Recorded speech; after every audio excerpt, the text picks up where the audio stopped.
नमस्कार, मैं हूं सुधीर चौधरी और डीएनए के वीकेंड एडिशन में आपका स्वागत है। आप इसे हफ्ते का बेस्ट ऑफ डीएनए भी कह सकते हैं। डीएनए के वीकेंड स्पेशल में हम आपको हफ्ते की बड़ी खबरों के बेहतरीन डीएनए टेस्ट दिखाएंगे। क्या आपको ऐसा लगता है कि भारत चीन का कुछ नहीं बिगाड़ सकता? क्या आप भी ये मानते हैं कि भारत के मजदूर सिर्फ पैसा कमाना चाहते हैं, कोई काम नहीं करना चाहते? यानी क्या हमारे देश के लोग कामचोर हैं? ये टिप्पणियां चीन के एक सरकारी अखबार ग्लोबल टाइम्स ने की है। इस अखबार ने भारत और यहाँ के लोगों का घोर अपमान किया है। इन अपमानजनक टिप्पणियों को सुनकर हो सकता है कि आपको भी बहुत गुस्सा आ रहा हो, लेकिन ऐसे मसलों में क्रोध करने से कोई फायदा नहीं होता। ऐसी बातों का वजन नापने के लिए आंकड़ों और तर्कों के तराजू का इस्तेमाल करना होता है, और आज हम यही करने वाले हैं। अब सवाल यह है कि क्या वाकई भारत चीन पर इतना निर्भर हो चुका है कि हम चाहकर भी चीन का आर्थिक नुकसान नहीं कर सकते? ग्लोबल टाइम्स में जो दावे किए गए हैं, हमारी टीम ने उन दावों पर आज दिन भर काफी रिसर्च किया।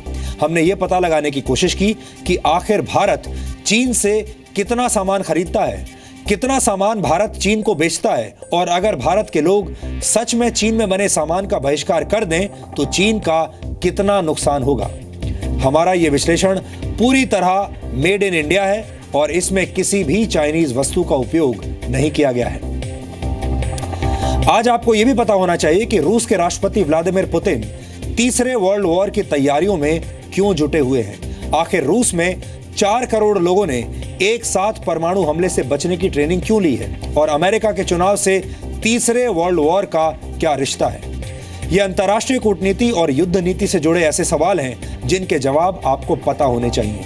इसमें हम आपकी मदद करेंगे और हमारा ये डीएनए टेस्ट आपको ढेर सारी एक्स्ट्रा नॉलेज देगा और आपको ये भी बताएगा कि अगर आपके शहर में या आपके पड़ोस में परमाणु बम फट जाए तो आप क्या करेंगे। और आज हम आपको इराक के शहर मोसुल में भी लेकर चलेंगे। इस शहर पर कब्जा करके बैठे आतंकवादी संगठन आईएसआईएस पर इराकी सेना ने हमला कर दिया है। जी मीडिया की टीम इस वक्त इराक के मोसुल शहर के पास मौजूद है और वहां से हमारे पास ऑन द स्पॉट रिपोर्ट्स आई हैं। इस बीच अपनी हालत खराब होने की वजह से आईएसआईएस इराक को छोड़कर पाकिस्तान में अपना नया बेस बनाने के चक्कर में है। ये बात भी एक डीएनए टेस्ट की मांग करती है। लेकिन आज का डीएनए टेस्ट शुरू करने से पहले देखते हैं आज की तमाम बड़ी खबरें नॉनस्टॉप न्यूज में। करण जौहर की फिल्म ऐ दिल है मुश्किल 28 अक्टूबर को रिलीज होगी। आज मुख्यमंत्री देवेंद्र फडणवीस के साथ प्रोड्यूसर्स गिल्ड और राज ठाकरे की बैठक में फिल्म को रिलीज करने पर सहमति बनी। बैठक में तय हुआ कि फिल्म की शुरुआत में उरी के शहीदों को श्रद्धांजलि दी जाएगी। बैठक से निकलकर राज ठाकरे ने कहा कि producer 5-5 crore army welfare fund में देने को राजी हुए हैं। प्रत्येक प्रोड्युसरने या ज्यांनी पाकिस्तानी कलावंत ज्यांनी चित्रपटात घेतलेला आहे, मग तो करण जोहर असेल ना तर शाहरुख खान असेल, कोणी असेल, मी म्हटलं की प्रत्येक प्रोड्युसरने 5-5 कोटी रुपए आर्मी वेलफेयर फंडाला द्यावे। जबकि बैठक में मौजूद मुख्यमंत्री देवेंद्र फडणवीस ने कहा कि आर्मी फंड में डोनेशन के लिए किसी निश्चित रकम पर बात नहीं हुई। यही बात फिल्म प्रोड्यूसर्स गिल्ड के अध्यक्ष मुकेश भट्ट ने भी कही। मैंने बहुत स्पष्ट रूप से उसमें कहा कि आपकी जितनी देशभक्ति है और जितनी आप प्यार से उसको करना चाहते हैं, आप जरूर कीजिए। अगर आपने निर्णय लिया तो बहुत अच्छा निर्णय है। ऐसी कोई बात नहीं हुई, कोई फिगर की बात नहीं हुई, कोई ऐसे कोई ये कंडीशन नहीं लगाई गई है हमें कि भाई हमें ये इतना देना है या इतना नहीं देना है। फिल्म ऐ दिल है मुश्किल में पाकिस्तानी एक्टर फवाद खान ने भी काम किया है। इसी वजह से राज ठाकरे की पार्टी ने फिल्म न रिलीज होने देने की धमकी दी थी।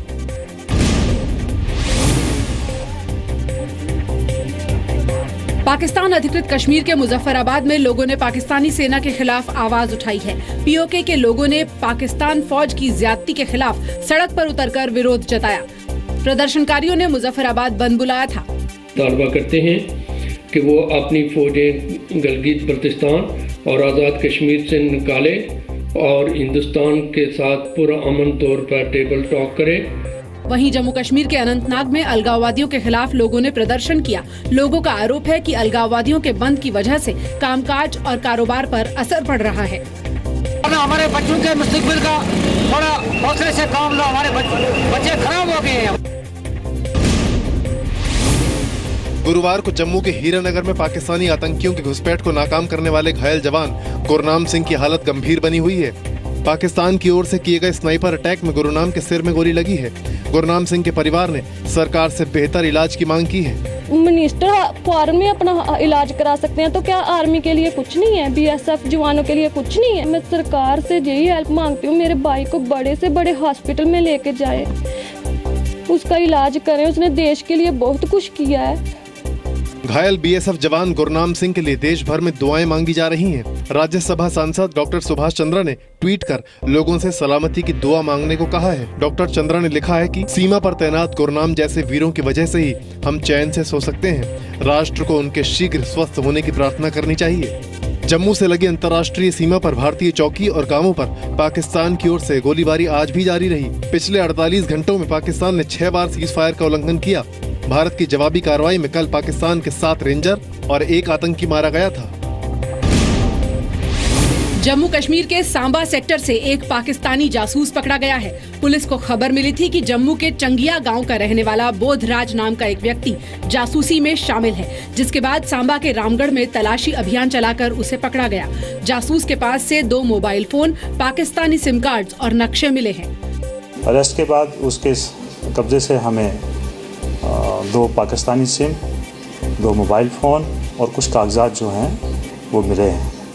जम्मू कश्मीर के ही बारापुला से जैश-ए-मोहम्मद के 2 आतंकी भी गिरफ्तार किए गए हैं। इनके पास से AK-47 राइफल, पिस्तौल और हथियार मिले हैं।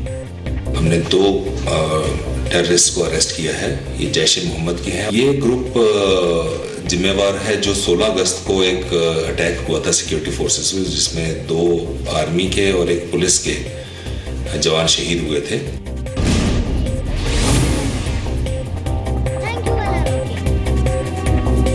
दिवाली के दिन चलाऊंगा, आपको जब दिखे तो उसे हाय जरूर करना। प्रधानमंत्री नरेंद्र मोदी ने आज देश के जवानों को दीपावली की शुभकामनाएं भेजने का वीडियो संदेश जारी किया। हम सभी देशवासी हमारी रक्षा के लिए, हमारी सुख चैन की जिंदगी के लिए अपना जीवन खपा देने वाले सुरक्षा बलों को दीपावली की शुभकामनाएं भेजें।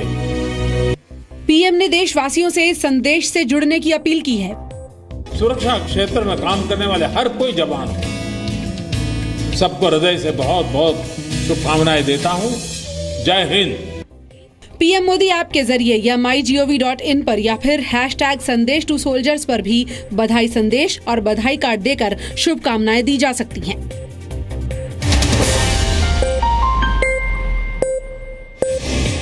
हमारा आज का विश्लेषण आपको अंदर तक हिलाकर रख सकता है, इसलिए हमारी ये बात आप ध्यान से सुनिएगा। क्या आपको ऐसा लगता है कि भारत चीन का कुछ नहीं बिगाड़ सकता?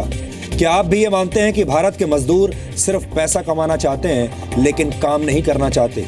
यानी क्या हमारे देश के लोग कामचोर हैं? ये टिप्पणियां चीन के एक अखबार ने की हैं। ये चीन का सरकारी अखबार है और इस अखबार ने भारत और भारत के लोगों का घोर अपमान किया है। आज हम इस अपमान का एक डीएनए टेस्ट करेंगे। इन दिनों भारत में चीन में बने सामान का बहिष्कार करने की लगातार अपील की जा रही है और ऐसी अपील आपके पास भी आई होंगी। इसकी वजह यह है कि चीन भारत में आतंकवाद फैलाने वाले पाकिस्तान का लगातार समर्थन कर रहा है। सोशल मीडिया पर लगातार यह प्रचारित किया जा रहा है कि चीन को सबक सिखाने के लिए भारत के लोग चीन में बने प्रोडक्ट्स का बहिष्कार कर दें। इस अपील के पीछे तर्क यह है कि इससे चीन की अर्थव्यवस्था को चोट पहुंचेगी और वो पाकिस्तान को समर्थन देना बंद कर देगा। लेकिन अब चीन भारत में हो रहे इस विरोध पर भड़क गया है और चीन का सरकारी मीडिया हमारे खिलाफ अब शब्दों का इस्तेमाल कर रहा है। चीन के एक सरकारी अखबार ग्लोबल टाइम्स में छपे एक लेख में कहा गया है कि चीन और भारत के बीच बढ़ते व्यापार घाटे को लेकर भारत सिर्फ चिल्ला सकता है लेकिन कर कुछ भी नहीं सकता। वैसे यहां चिल्लाने की जगह चीन के अखबार ने एक अपशब्द का इस्तेमाल किया था, लेकिन हमने उस शब्द को शालीनता से बदल दिया है, क्योंकि वो शब्द अगर हम आपके सामने पढ़ देते तो शायद आपको अच्छा नहीं लगता। इस अखबार में यह भी लिखा है कि भारत में चीन के उत्पादों को लेकर चल रही बहस भड़काऊ है। इस आर्टिकल में कहा गया है कि भारत के प्रोडक्ट्स चीन के प्रोडक्ट्स के सामने नहीं टिक सकते क्योंकि वो घटिया हैं। दोनों देशों के बीच बढ़ते व्यापार घाटे पर भी भारत कुछ नहीं कर सकता। चीन का सरकारी मीडिया इतने पर ही नहीं रुका। ग्लोबल टाइम्स ने चीन की कंपनियों को आगाह किया है कि वो भारत में निवेश ना करें, क्योंकि भारत में ना तो बिजली है और ना ही पानी है। चीन के इस अखबार ने भारत के लोगों पर भी सवाल उठाते हुए कहा है कि भारत के लोग मेहनती नहीं हैं। भारत के मजदूर सिर्फ पैसा कमाना चाहते हैं, लेकिन उसके बदले में काम करना उन्हें पसंद नहीं है, यानी वो कामचोर हैं। अखबार ने ये आगे लिखा है कि भारत में कई मजदूर संगठन हैं जो मजदूरों को काम नहीं करने देते। भारत में ऊपर से लेकर नीचे तक भ्रष्टाचार फैला हुआ है। ग्लोबल टाइम्स ने चीन की कंपनियों को सलाह दी है कि उन्हें भारत में अपने कारखाने लगाने की कोई जरूरत नहीं है, वो भारत में अपनी फैक्ट्रीज ना लगाएं, क्योंकि ना चाहते हुए भी भारत चीन से ही सामान खरीदेगा।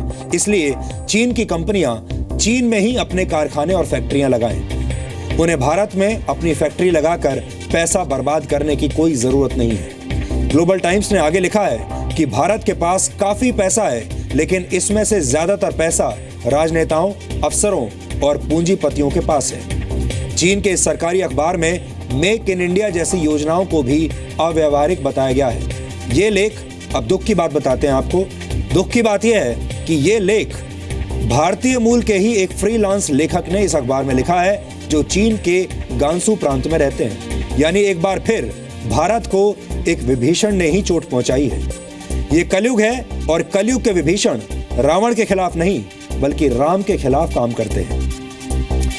अब सोचने वाली बात यह है कि भारत में जन्म लेने वाले एक लेखक ने भारत के बारे में जो कड़वी बातें लिखी हैं, आखिर उनका आधार क्या है? क्या वाकई भारत चीन पर इतना निर्भर हो चुका है कि हम चाहकर भी चीन का आर्थिक नुकसान नहीं कर सकते, चाहकर भी आर्थिक बहिष्कार हम नहीं कर सकते? ग्लोबल टाइम्स में जो दावे किए गए हैं, हमारी टीम ने उन दावों पर आज दिन भर काफी रिसर्च किया। हमने पता लगाने की कोशिश की कि आखिर भारत चीन से कितना सामान खरीदता है, कितना सामान चीन को बेचता है, और अगर भारत के लोग वाकई में चीन में बने सामान का बहिष्कार कर दें, उन्हें खरीदना बंद कर दें, तो चीन का कितना नुकसान होगा। हमने रिसर्च के जरिए यह पता लगाने की भी कोशिश की है कि अगर आप चीन में बने प्रोडक्ट्स का बहिष्कार करना चाहते हैं, तो सुबह उठने से लेकर रात को सोने तक आपको कितनी मेड इन चाइना वस्तुओं का त्याग करना पड़ेगा, कितनी कुर्बानी देनी पड़ेगी। वैसे यहां गौर करने वाली बात यह भी है कि लेख चीन के राष्ट्रपति शी जिनपिंग के चीन लौटने के बाद छपा है। इस लेख की टाइमिंग बहुत महत्वपूर्ण है। पिछले हफ्ते शी जिनपिंग भारत में ब्रिक्स समिट में भाग लेने के लिए आए थे, तब यह लेख नहीं छापा गया था। यह लेख तभी छपा जब शी जिनपिंग वापस चीन लौट गए। इसका मतलब साफ है कि चीन भारत को वैचारिक स्तर पर घायल करना चाहता है। चीन के सरकारी मीडिया ने एक तरह से भारत को धमकी देते हुए कहा है कि भारत चाहकर भी चीन से सामान खरीदना बंद नहीं कर सकता, ये भारत की मजबूरी है। हमने ये पता करने की कोशिश की है कि इस धमकी में सच की मात्रा कितनी है। हमने इस संबंध में आज कुछ आंकड़े जुटाए हैं, जिन्हें देखने के बाद आपको सही स्थिति का अंदाजा हो जाएगा, क्योंकि इस मामले में इमोशनल होने से कुछ नहीं होगा। चीन के अखबार में छपी हुई बातों को सुनकर आपको गुस्सा तो बहुत आया होगा, लेकिन ऐसे मसलों में क्रोध करने से कोई लाभ नहीं होता। ऐसी बातों का वजन नापने के लिए आंकड़ों और तर्कों के तराजू का इस्तेमाल करना होता है। यहाँ हम ये भी कहना चाहते हैं कि हम राष्ट्रवादी तो जरूर हैं, लेकिन अंधभक्त नहीं हैं। राष्ट्रवाद और अंधभक्ति में बहुत फर्क होता है। राष्ट्रवाद से देश को लाभ होता है, लेकिन अंधभक्ति देश की जड़ें काटने का काम करती है। इसलिए आज हम जो भी कहेंगे वो रिसर्च के आधार पर कहेंगे, आंकड़ों के आधार पर कहेंगे। इसमें भावनाओं की कोई जगह नहीं है।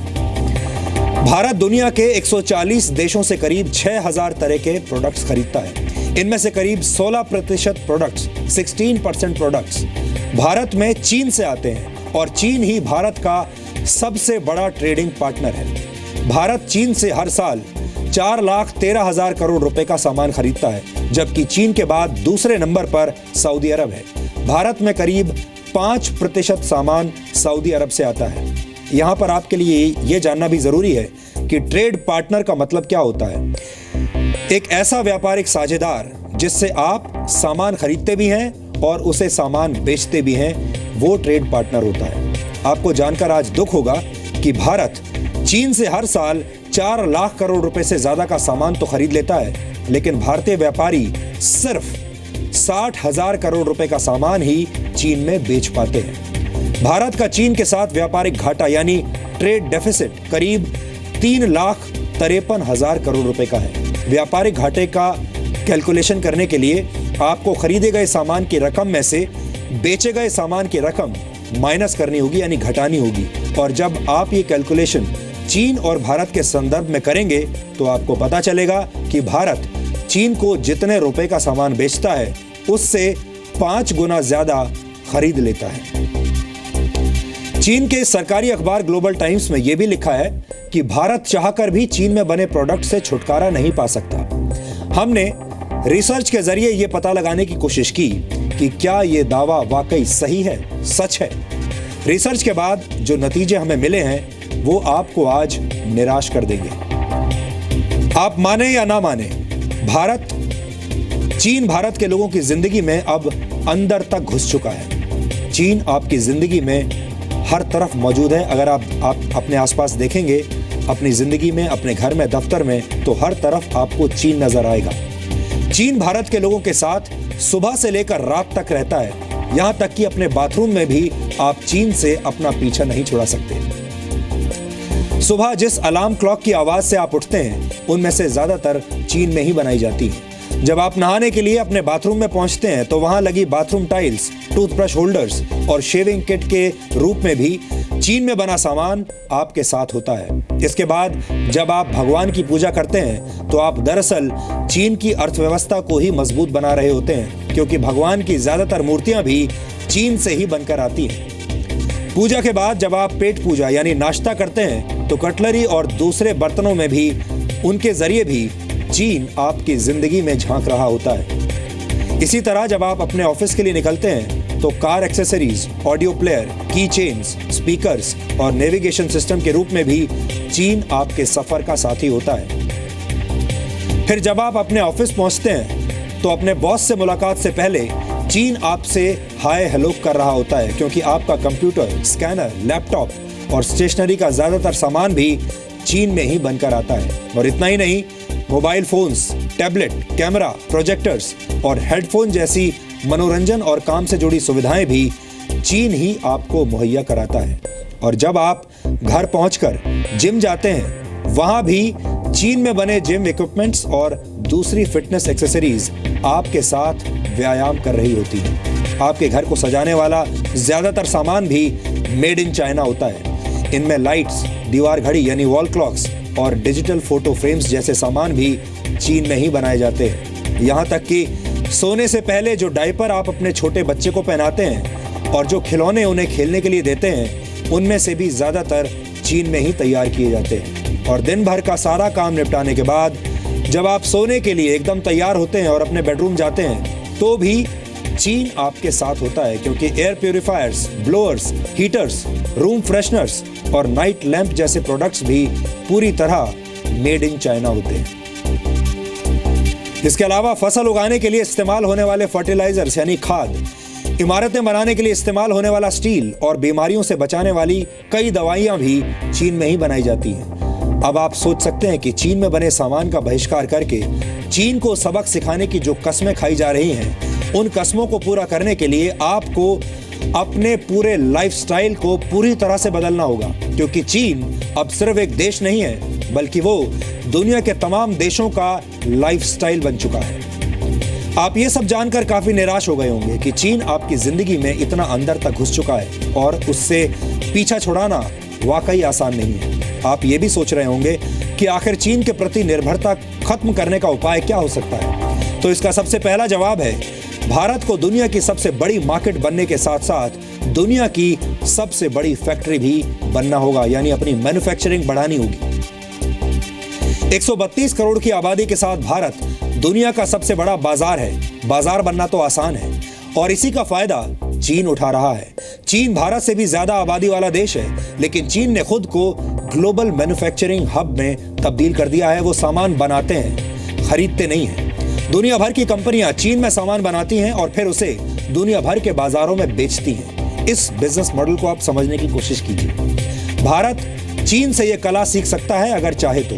निवेश का माहौल बेहतर बनाकर, टैक्स सिस्टम को आसान करके, इंफ्रास्ट्रक्चर में सुधार करके और भ्रष्टाचार को खत्म करके भारत भी एक ग्लोबल मैन्युफैक्चरिंग हब बन सकता है, क्योंकि हम सिर्फ सामान खरीदते हैं। लोग दुनिया भर के देश हमें कस्टमर के तौर पर देखते हैं, सामान खरीदने वाले के तौर पर देखते हैं, सामान बनाने वाले के तौर पर दुनिया अभी हमें नहीं देखती। मेक इन इंडिया योजना इन्हीं बातों को ध्यान में रखकर तैयार की गई थी और इस योजना को कामयाब बनाकर भारत न सिर्फ चीन का मुकाबला कर सकता है, बल्कि चीन पर अपनी निर्भरता को भी कम कर सकता है। वैसे मेक इन इंडिया का मकसद भारत को ग्लोबल मैन्युफैक्चरिंग हब में बदलना ही है, जहां दुनिया भर की कंपनियां आकर मैन्युफैक्चरिंग, डिजाइन और इनोवेशन के क्षेत्र में काम कर सके। लेकिन अभी भारत में कई ऐसी कंपनियां हैं जो इस योजना का फायदा अपना व्यापार बढ़ाने के लिए उठा रही हैं। ये कंपनियां पहले से ही भारत में बन रहे प्रोडक्ट्स की रीब्रांडिंग कर रही हैं, जो कि एक तरह का छल है, धोखा है। विदेशों से सामान मंगवाकर उसे भारत में असेंबल करना मेक इन इंडिया के नाम पर एक धोखा है और ये असल में मेक इन इंडिया नहीं है। भारत इस वक्त दुनिया की सबसे तेजी से बढ़ती हुई, उभरती हुई अर्थव्यवस्था है। भारत की अर्थव्यवस्था 7.6% की रफ्तार से आगे बढ़ रही है और इंटरनेशनल मॉनेटरी फंड यानी IMF का अनुमान है कि ये ट्रेंड 2020 तक जारी रहेगा। भारत इन सभी बातों का फायदा उठाकर चीन को हर मामले में पीछे छोड़ सकता है। जरूरत है तो सिर्फ मेहनत करने की। हालांकि इसके लिए उसे कम संसाधनों में बहुत अच्छा प्रदर्शन करना होगा। ठीक वैसे ही जैसे किसी गरीब परिवार का व्यक्ति या गरीब परिवार का बच्चा कई बार ओलंपिक्स में मेडल जीत लेता है और सबको पीछे छोड़ देता है। जो अच्छे अच्छे बड़े बड़े एथलीट्स होते हैं वो जूता पहनकर दौड़ते हैं, लेकिन भारत का गरीब लड़का नंगे पैर दौड़ता है, लेकिन कई बार अपने दम पर वो भी मेडल जीत लेता है। भारत में बहुत सारे ऐसे लोग हैं जो ऐसा कर सकते हैं।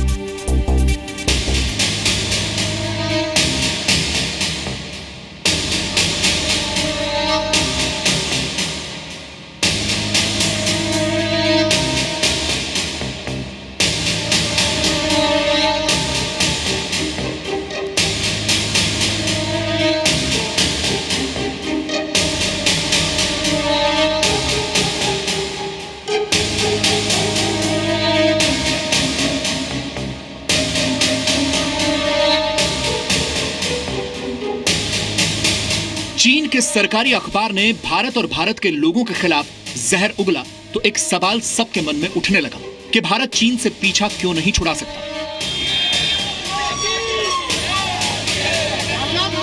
तो इसका जवाब यह है कि जब दुनिया एक बड़े बाजार में बदल जाती है तो व्यापार के तराजू पर दोस्ती और दुश्मनी नहीं, सिर्फ नफा और नुकसान तोला जाता है।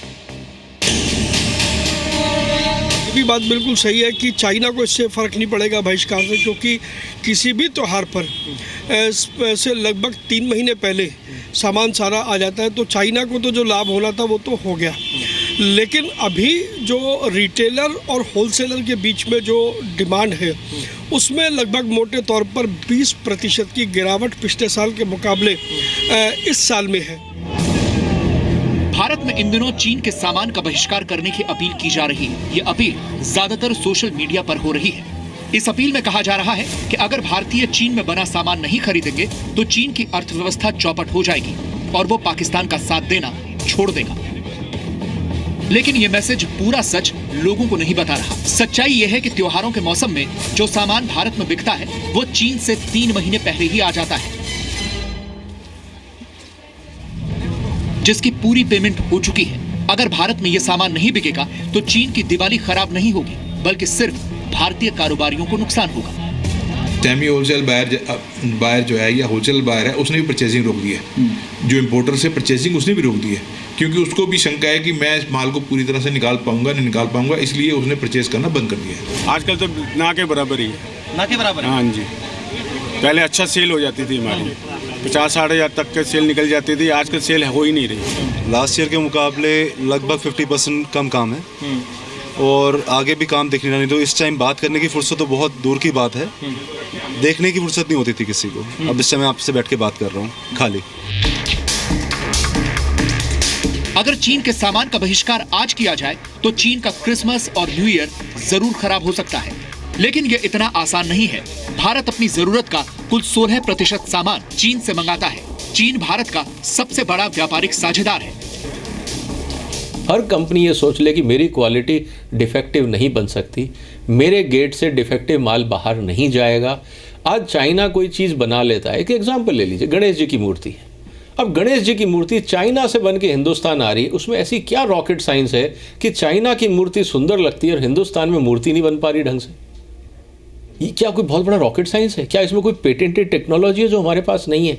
ये मानसिकता है। जब भी कोई खराब चीज़ बाजार में आती है तो ये बताती है कि इसको बनाने वाले की मानसिकता क्या थी। चीन के उत्पादों पर बैन लगाने से या उन्हें न खरीदने से चीन की सेहत पर ज्यादा असर नहीं पड़ेगा, लेकिन भारत के लिए मुश्किलें आ सकती हैं। ऑलवेज प्रेफर कि मैं इंडियन प्रोडक्ट्स को ही बाय करूं और उसी से अपने घर को सजाऊं और उसी से अपनी दिवाली मनाऊं। इंडिया बहुत बड़ी मार्केट है चाइना के लिए, तो इस वजह से अपना इंडिया का अगर पैसा इंडिया में ही रहता तो बहुत अच्छा रहेगा उसके लिए।